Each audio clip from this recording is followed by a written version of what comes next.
नमस्कार सर्व अभियोगधारकांना ज्याची वाट बघत होते अखेर 15 ते 18,000 जागांची भरती होणार आहे अशा पद्धतीचं पत्र हे तुम्ही कालपासून सगळीकडे बघितलं असेल।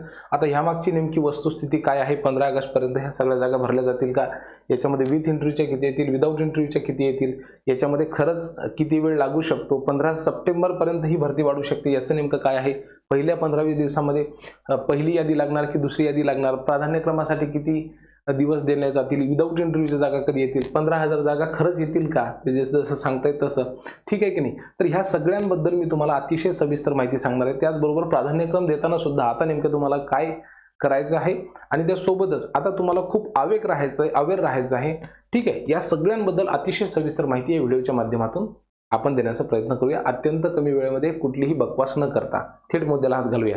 बघा, शशिकांत चिमणे सर जे आहेत, जे सहाय्यक आयुक्त आहेत महाराष्ट्र राज्य परीक्षा परिषदेचे, यांनी हे जे काल सांगितलेले की 15 ते 18,000 पदांची भरती करू, तर हे सगळ्या याच्यामध्ये मला फक्त एकच गोष्ट चांगली वाटली एवढी, ठीक आहे। त्यांनी काय सांगितलं, 15 ते 18,000 जागांची भरती करू। आता 15,000 हे कमीत कमी, तर मला असं वाटते 18,000 आपण सोडूनच देऊया, याच्यामधला मी कमीत कमीच आकडा कन्सिडर करतो 15,000।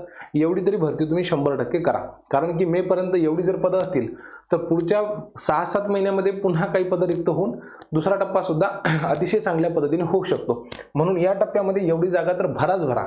आता याच्यामध्ये ह्या 15,000 जागा कला, क्रीडा आणि जे विशेष शिक्षक आहेत त्यांच्या व्यतिरिक्त एवढ्या जागा असल्या पाहिजेत असं मला वाटते, कारण की जर कला शिक्षकांची, क्रीडा शिक्षकांची जर आपण पदं पकडली तर ते 4-4 8,000 ते दोघांचीच पदं होतात। आता ते 8,000 याच्यामध्ये 100% नसतील असं मला वाटते, म्हणून 15,000 हे पदं आणि कला आणि क्रीडा शिक्षकांची किमान 50% पदं तरी त्यांनी भरली पाहिजे, म्हणजे किती, किमान दोघांची मिळून 4,000, असं किमान 19,000 ते 20,000 पदांची शिक्षक भरती या पहिल्याच टप्प्यामध्ये होऊ शकते असं मला तरी वाटते, ठीक आहे। आता त्यांचं नेमकं काय मत आहे, याच्यामध्ये त्यांनी कला क्रीडा शिक्षकांची किती पदं ऍड केली तेवढं थोडंसं बघावं लागेल। आता पुढे त्यांनी काय सांगितलेलं आहे बघा, 10 जुलैपर्यंत मुदतवाढ दिली होती, आता हे आणखीन सुद्धा मुदतवाढ देऊ शकतात 5-10 दिवसांची असं मला वाटतं, ठीक आहे। दिली नाही तर ते खूपच चांगलं होईल, आणि दिली समजा काही संस्थांची एकदम फायनलमध्ये होऊन राहिल्या असतील, काही जिल्हा परिषदांचे असतील, महानगरपालिकांचे किंवा नगर परिषदांचे असतील, तर त्यांना थोडासा वेळ द्यायला हरकत नाही। त्यांचे जर येत असतील 100, 200, 300 जागा जरी ऍड होत असतील, त्याच्यामध्ये काही आदिवासी शाळा असतील किंवा इतर बहुजन मागास वर्गाच्या शाळा असतील, तर त्याही सुद्धा जर या प्रोसेसमध्ये असतील तर त्यांना येऊ द्यायला काही हरकत नाही। आणखीन 5 ते 10 दिवसांची जास्तीत जास्त मुदतवाढ द्यायला मला तरी असं वाटतं की काहीही हरकत नाही।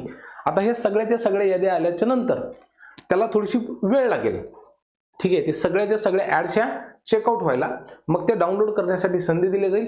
डाउनलोड झाल्याच्या नंतर ते येतील पवित्र पोर्टलला, माफ करा, आपल्या जाहिरातींमध्ये म्हणजे वृत्तपत्रांमध्ये, आणि मग तिकडे आपल्या पोर्टलला सुद्धा ते दिसायला लागतील, म्हणजेच काय तर तुम्हाला प्राधान्यक्रम यायला सुरुवात होईल। आता तुम्ही बघा, 2 लाख विद्यार्थी याच्यामध्ये होते, याच्यापेक्षा जास्त, आता किती आहेत सध्या, 2.25 लाख विद्यार्थी, म्हणजे साधारणतः 1,70,000 त्यांनी असं म्हटलेलं आहे, ठीक आहे। एवढे विद्यार्थी जर प्राधान्यक्रम द्यायचा विचार जर आपण केला तर तुम्हाला सांगतो 15 दिवस खूपच कमी होतात, म्हणून माझं असं वैयक्तिक मत आहे की यांना कमीत कमी 20 दिवस तरी ते 100% देतील, ठीक आहे। आता आजची किती तारीख पकडली आपण, 10 जुलै, ठीक आहे। आता 10 जुलैच्या नंतर जर समजा 5 दिवसांची वाढ दिली तर ते किती झालं, 15 जुलै, ठीक आहे। आता 15 जुलैच्या जर नंतरचा आपण विचार केला की जर समजा यांना 20 दिवस दिले तर किती होते, 5 ऑगस्ट, ठीक आहे। आणि मग 5 ऑगस्टच्या नंतर किमान 5 ते 10 दिवस यांना कशासाठी लागतील, ते मेरिट लिस्ट तयार करायला, इतकं सोपं काम नसतं ते, म्हणून 15 ऑगस्ट पर्यंतचा वेळ यांनी सांगितला असावा।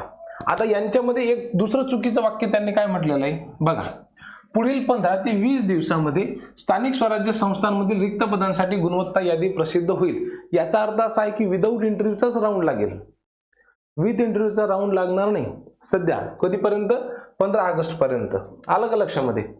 विथ इंटरव्ह्यू हे नंतर होईल, कधी, 15 ऑगस्टच्या नंतर। विदाऊट इंटरव्ह्यू जरी शिक्षकांच्या हातून झालं, म्हणजे पहिला 15 ऑगस्ट म्हणजे जो स्थानिक स्वराज्य संस्थांमधील जे शाळा आहेत त्यांच्यामध्ये जर आपण बघितलं तर जे सध्याचे आपले अभियोग्यताधारक जे शिक्षक भरतीची वाट बघत आहेत त्यांच्या हाताने झेंडावंदन होईल, ही गोष्ट मात्र खरी आहे। होऊ शकते की त्याच्यामध्ये डॉक्युमेंट व्हेरिफिकेशनला जर वेळ लागला 2-4 दिवस अधिक, तर ते 15 ऑगस्ट त्यांच्या हातून पुढे चाललं जाईल, पण शिक्षक दिन मात्र 100% ते जिल्हा परिषदांच्या स्थानिक स्वराज्य संस्थांच्या शाळांमध्ये डेफिनेटली साजरा करतील, याच्यामध्ये काही शंका नाही. आता पुढे बघा, आता यांनी जे सांगितलेले 15 ऑगस्ट तर तो फक्त विदाऊट साठी सांगितला. पुढे काय किती जागा येतील, यांनी किती सांगितलं 15 ते 18,000. याच्यामध्ये कला क्रीडा शिक्षकांच्या जागा आहेत की नाही हे आणखी कन्फर्म नाहीये, त्यामुळे तो आकडा कमी जास्त होऊ शकतो. त्यांनी जो जास्त आकडा सांगितला का नाही तो सोडून द्या, कमीत कमी पकडा 15,000 तरी जागा 100% येतील. 15 ऑगस्ट पर्यंत किती टप्पे होतील, एकच टप्पा होईल. म्हणजे कुठला बघा, पहिली यादी जाहीर होणार. याच्यामध्ये कुठली यादी जाहीर होणार, विदाऊट इंटरव्ह्यूची. ठीक आहे, 15 ते 20 दिवसामध्ये त्यांना म्हटलं तर प्राधान्यक्रम द्यायला सुद्धा माझं मत असं म्हणते की कमीत कमी 1 महिना पाहिजे. यांचं मत किती आलं, 15 ते 20 दिवसात मेरिट लिस्ट जाहीर करू शक्यच नाही. ठीक आहे, 15 ऑगस्ट पर्यंतच प्रक्रिया जाईल. आता शिक्षक भरतीमध्ये विदाऊट इंटरव्ह्यूची यादी ही लागेल 15 ऑगस्ट पर्यंत. मग पुढे जर आपण बघितलं तर 15,000 जागा यावेळेस येतील, मागच्या वेळेस 27,000 पेक्षा जास्त होत्या. म्हणून जर आपण कट ऑफचा जर विचार केला तर यापैकी किती जागा, आता हे ज्या 15,000 जागा आहेत की नाही त्यांनी सांगितलं, यापैकी विदाऊट इंटरव्ह्यू किती आहेत हे सुद्धा अद्यापपर्यंत सांगितलेलं नाहीये. विदाऊट इंटरव्ह्यू किती येतील हे नाही सांगितलं, विथ इंटरव्ह्यू किती येतील हे सुद्धा नाही सांगितलं. त्यामुळं माझं असं मत आहे की याच्यामधल्या 50% जागा तरी विदाऊट इंटरव्ह्यूला आल्या पाहिजेत. परंतु विथ इंटरव्ह्यूच्या जागांचं प्रमाण हे विदाऊट पेक्षा कसं राहतं, जास्त राहतं. ठीक आहे, आता स्थानिक स्वराज्य संस्थांची आकडेवारी वेगळी असते आणि खाजगी संस्था स्वराज्य म्हणजे खाजगी संस्था ज्या आहेत मग त्याच्यामध्ये 100% अनुदानित आल्या, अंशतः अनुदानित आल्यात, यांची संख्या वेगळी असते. ह्यांचाच आकडा थोडासा जास्त असतो मागच्या वेळेस. आता मी तुम्हाला हे सुद्धा दाखवतो की कोणत्या जागा जास्त येतील. विदाऊट इंटरव्ह्यू मध्ये सर्वाधिक जागा येतील 1ली ते 5वीच्या, अलग लक्षामध्ये. दुसऱ्या मध्यम क्रमांकाच्या जागा येतील 6वी ते 8वीच्या आणि अत्यंत कमी जागा येतील 9वी ते 10वीच्या आणि त्याच्यापेक्षा कमी जर आपण विचार केला तर 11वी आणि 12वीच्या विदाऊट इंटरव्ह्यूला. आता याच्यामध्ये जर आपण काही मोठ्या संस्था सोडल्या, रयत असेल, स्वामी असेल किंवा यावर्षी आणखी काही संस्था त्यामध्ये ऍड होतील ज्या काय करतील, विदाऊट इंटरव्ह्यूला येण्याचा प्रयत्न करतील, तर त्या जर संस्था आल्या विद्यार्थी मित्रांनो तर मग 11वी 12वी किंवा 6वी ते 12वी पर्यंतचा आकडा हा थोडासा आणखी वाढू शकतो. परंतु त्यामध्ये असं खूपच मोठी भर पडेल अशातला काही प्रकार नाहीये. माझं असं वैयक्तिक मत असं म्हणतं की विदाऊट इंटरव्ह्यूला सर्वाधिक जागा हे 1ली ते 5वीचे येतील. ठीक आहे, आता शेवटी अंदाज आहे. मध्यम 6वी ते 8वी, कमी 9वी 10वी आणि सर्वात कमी 11वी आणि 12वी. आता विथ इंटरव्ह्यू मध्ये सर्वाधिक जागा कोणाच्या येतील तर ते 6वी पासून 10वी पर्यंतच्या सर्वाधिक जागा येतील, मॅक्झिमम जागा येतील. मग त्याच्यामध्ये गणित, विज्ञान, सामाजिक शास्त्र, मराठी, इतिहास, हिंदी, भूगोल तुमचे जे सगळे विषय आहेत ते सर्व आले.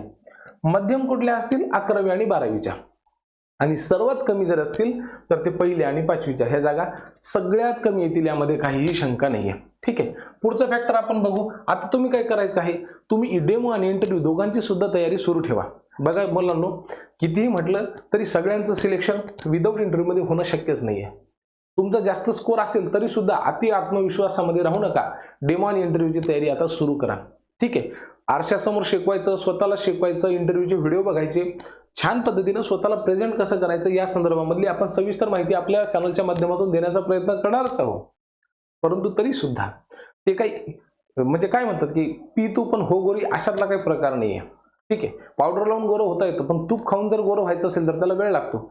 आता शेवटी जे तुमची इनर ब्युटी आहे, ठीक आहे, तुम्ही स्वतःमध्ये किती ज्ञान आहे आणि तुम्ही ते कशा पद्धतीने रिप्रेझेंट करू शकता, प्रेझेंट करू शकता, सादरीकरण करू शकता, हे शेवटी तुमच्यावरती अवलंबून आहे. म्हणून थोडं ताकदीनं या शिक्षक भरतीकडे बघा.